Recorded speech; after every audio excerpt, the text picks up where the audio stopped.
Okay, so when I came and did a tour of this place, I forgot how big the screens were. If I did, I would not put that picture up. But nonetheless, I am honoured and privileged to be able to share the stage. Thank you, Michelle. I'm honoured and privileged to be honoured to share the stage today with such phenomenal women. I personally like to be behind the scenes, which is ironic for PR, but I have been encouraged to use my voice. Right, Vivi? So today I'm here to use my voice and answer a huge question. What is PR?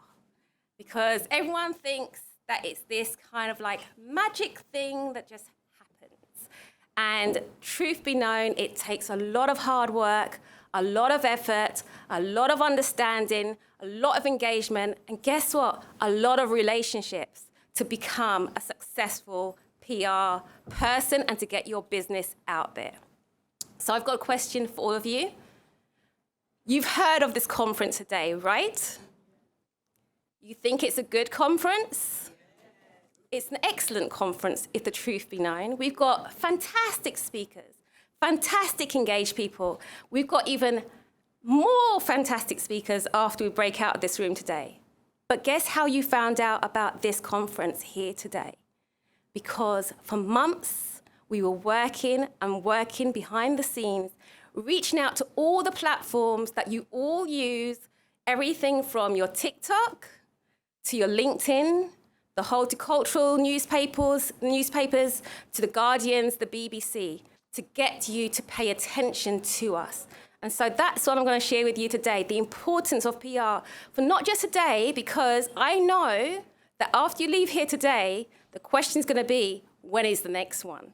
And we're going to have to keep that momentum going so that when the next one arrives, you not only forget, but you remember, and it's engaged, you share it with your friends, your colleagues, your networks, and they say to them, if you're not here, you're missing out. But we've got to keep reminding you, because after a month, you might forget because you've got life. So we will be keeping to reminding you as time goes on. You'll see Dr. Carlton out there.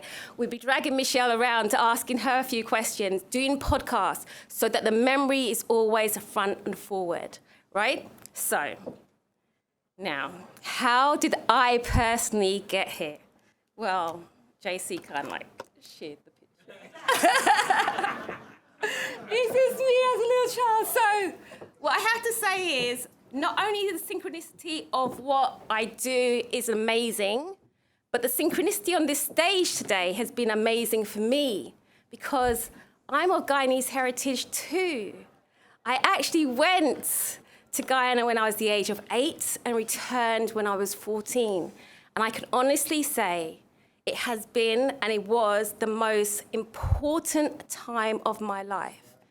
Because the truth be known, I'm in this room of entrepreneurs, and as Black entrepreneurs, we talk about, breaking through. But most of us actually came from entrepreneurial families.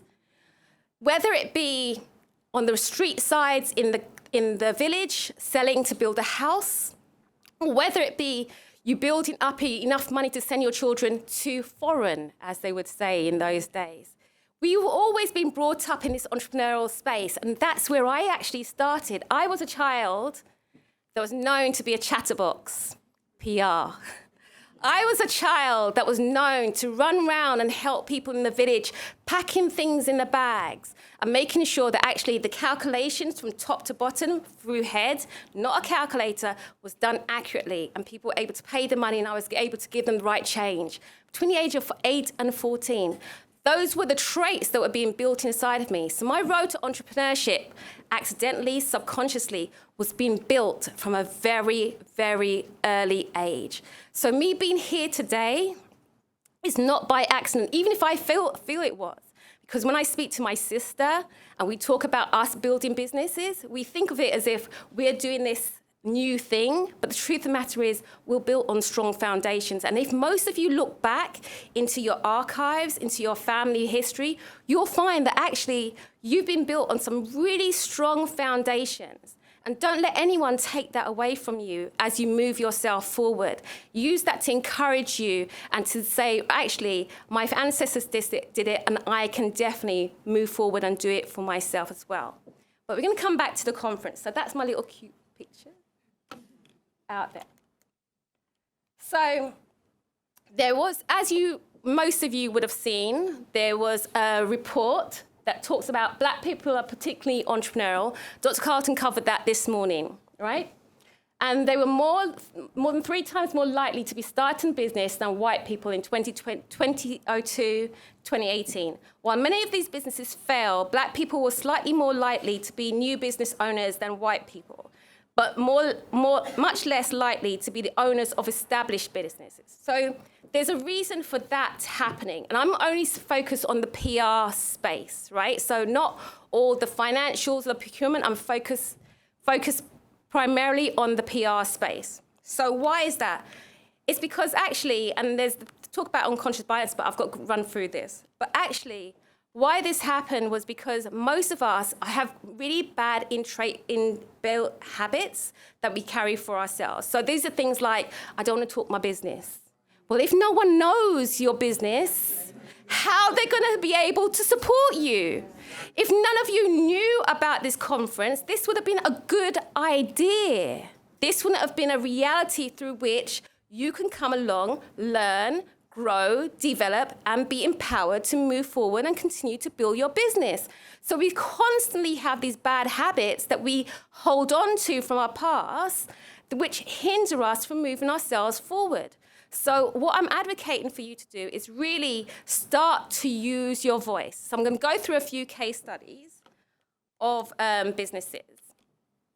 So if you look at the report, you've got the report in your bag. You'll be able to, online on the Aspire website, you'll be able to see it.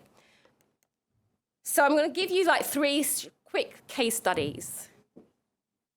Okay, I've got to rush that through. Okay, so I'm going to use actually Dr. Carlton. Marshall & Brown is a really great example. He's been launched now for 2 years. Is that correct, Marvely?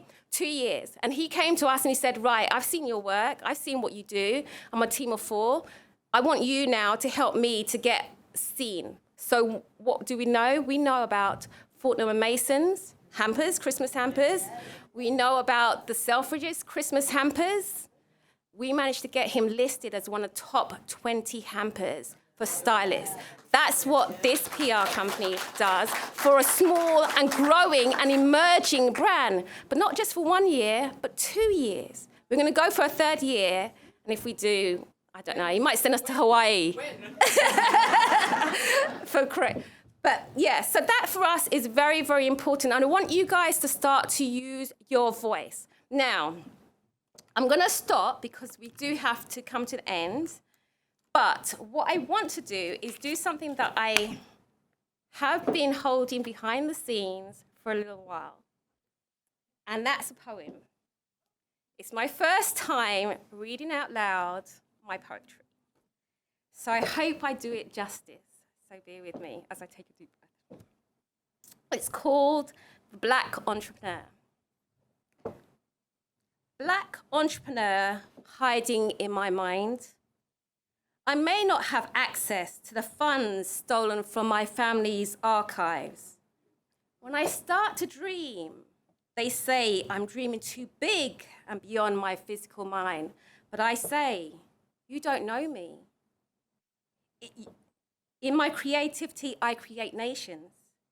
In my actions, I change the world. In my words, I build the universe on which you stand. I am the culture. I lead the way. I enter institutions of those that are in a world of control. Twice as hard I hear them say, is it enough for today? My stride is assured, even when the answer is unknown. My soul knows the truth. I am destined for greatness because you don't know me. In my creativity, I created your nations. In my actions, I change your world. In my words, I built the universe on which you stand. I am the culture. I lead the way. And to any man, woman, or child, walk steadfast towards your vision that the blind cannot see. Focus on the 18, leave the 20 to be. It is not your concern to worry what others think, because the truth is, they don't know you. In your creativity, you are building nations. In your actions, you are changing the world. In your words, you are building a universe in which they will stand. You are the culture. Remember, you lead the way. Thank you very much.